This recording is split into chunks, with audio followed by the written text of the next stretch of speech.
I know we don't want to give away too much with the story, but what draws Corvo and Emily back into a conflict? Yeah, we're trying to avoid spoilers for everybody because our fans get really serious and they get really irked if we say the wrong thing and reveal too much. At the same time, everybody's always curious. So let's just say there's an inciting incident at the beginning of the game, and whether you're playing Corvo or Emily, you're an outlaw. You have to flee Dunwall Tower, and you have to head to the south, the southernmost city in the Empire of the Isles, Karnaca.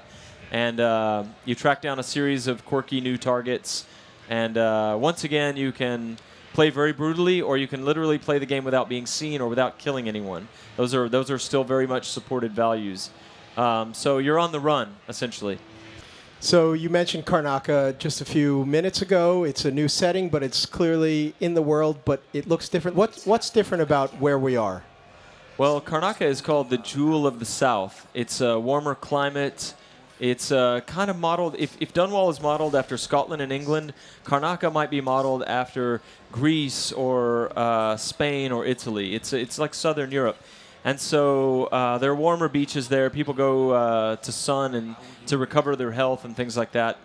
And our world is not exactly the real world, but it's kind of like the real world in 1850s. And those kind of places are what Karnaca represents. It's so lush, and there's so many trees and so much more to do there, it looks like. Is that intentional? Yeah, our art director is Sébastien Mitton, and he has an amazing team. Damien Laurent is our lead architect.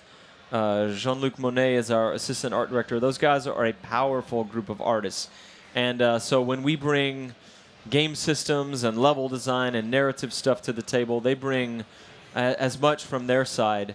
And so early on, they had a strong vision for what the flora and fauna from Karnaca would be and how it would feel different than the chilly, cold British nature of Dunwall.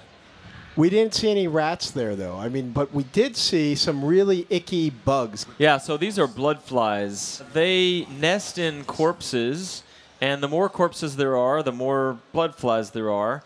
And they hover in a swarm around their nests or around the corpses. And if you get too close to them, you can sneak if you're near them and move slowly, and you won't disturb them. If you get too close, they attack you.